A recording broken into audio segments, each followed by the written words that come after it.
Assalamualaikum warahmatullahi wabarakatuh. Perkenalkan, nama saya Anggi Firagati, NIM 1218015 kelas HSA. Di sini saya akan memaparkan materi mengenai peran DSN MUI dalam pembentukan fatwa. Pembentukan DSN ini pada tahun 1997 MUI mengadakan lokakarya ulama tentang reksadana syariah yang salah satunya juga membahas tentang pembentukan DSN. Kemudian, pertemuan yang dilakukan pada tanggal 14 Oktober 1997 telah disepakati pembentukan DSN tersebut. Usulan ini ditindaklanjuti sehingga tersusunlah DSN secara resmi pada tahun 1998. Adapun tugas dan kewenangan DSN, salah satu tugas utama dari lembaga DSN adalah menggali, mengkaji, dan merumuskan nilai serta prinsip-prinsip hukum Islam atau syariah dalam bentuk fatwa untuk dijadikan panduan dalam kegiatan dan urusan ekonomi pada umumnya, dan khususnya terhadap urusan dan kegiatan transaksi lembaga keuangan syariah, yaitu untuk menjalankan operasional lembaga keuangan syariah dan mengawasi pelaksanaan dan implementasi fatwa. Adapun wewenang yang diberikan oleh MUI kepada DSN antara lain mengeluarkan fatwa yang mengikat Dewan Pengawas Syariah di masing-masing lembaga keuangan syariah dan menjadi dasar tindakan hukum pihak yang terkait. Mengeluarkan fatwa yang menjadi landasan bagi ketentuan atau peraturan yang dikeluarkan oleh instansi yang berwenang, seperti Departemen Keuangan dan Bank Indonesia.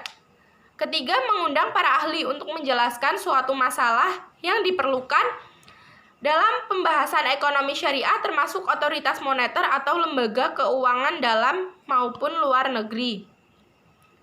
Yang keempat, memberikan rekomendasi dan atau mencabut rekomendasi nama-nama yang akan duduk sebagai Dewan Pengawas Syariah pada suatu lembaga keuangan syariah. Yang kelima, memberikan peringatan kepada lembaga keuangan syariah untuk menghentikan penyimpangan dari fatwa yang telah dikeluarkan oleh Dewan Syariah Nasional. Yang keenam, mengusulkan kepada instansi yang berwenang untuk mengambil tindakan apabila peringatan itu tidak diindahkan. Adapun metode penetapan fatwa dan prosedur pemberian fatwa DSN. Metode yang digunakan oleh Komisi Fatwa MUI dalam proses penetapan fatwa melalui 3 pendekatan. Yang pertama yaitu pendekatan qot'i, yang kedua yaitu pendekatan qauli. Merupakan penetapan fatwa dengan mendasarkan pada pendapat para imam mazhab dalam kitab-kitab fikih terkemuka atau Al-Kutub Al-Mu'tabarah.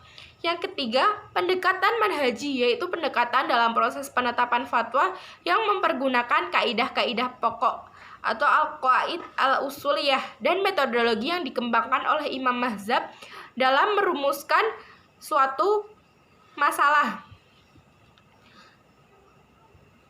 Selanjutnya, ketentuan penetapan sebuah fatwa sebagaimana dalam pedoman dasar antara lain Badan Pelaksanaan Harian DSN MUI menerima usulan atau pernyataan hukum suatu produk lembaga keuangan syariah. Usulan atau pernyataan hukum ini dapat dilakukan oleh anggota lembaga perekonomian melalui Dewan Pengawas Syariah atau langsung ditujukan pada Sekretaris Badan Harian DSN MUI. Yang kedua, sekretariat yang dipimpin oleh sekretaris selambat-lambatnya 1 hari kerja setelah menerima usulan atau pernyataan itu harus menyampaikan permasalahan tersebut kepada ketua. Yang ketiga, ketua Badan Pelaksana Harian DSN MUI bersama anggota BPH DSN MUI dan staf ahli paling lambat dalam 20 hari kerja mesti membuat memorandum khusus yang telah siap dengan draft dan pembahasan terhadap suatu pernyataan atau usulan hukum tersebut. Yang keempat, Ketua Badan Pelaksana Harian DSN MUI selanjutnya membawa hasil pembahasan ke dalam musyawarah pleno DSN MUI untuk mendapat pengesahan.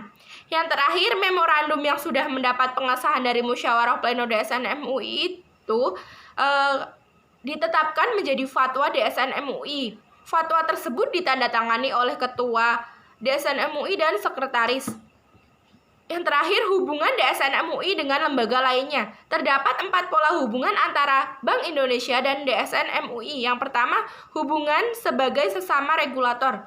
BI sebagai regulator bidang pengawasan dan pengaturan bagi perbankan syariah, sedangkan DSN MUI sebagai regulator bidang hukum syariah yang memutuskan boleh atau tidaknya sebuah produk perbankan itu dijalankan dan sesuai tidaknya sistem operasional itu berdasarkan ketentuan syariah. Kedua, hubungan sebagai pemberi informasi. Misalnya sebelum DSN MUI menetapkan fatwanya, terlebih dahulu DSN MUI itu mendengarkan keterangan dari pihak yang dipandang memiliki keahlian dalam bidang yang difatwakan. Ketiga, hubungan operasional. Dan yang keempat, hubungan individual, yaitu merujuk kepada BI menetapkan pegawainya di dalam daftar Badan Pengurus Harian DSN MUI sebagai informan yang mewakili BI. Terima kasih.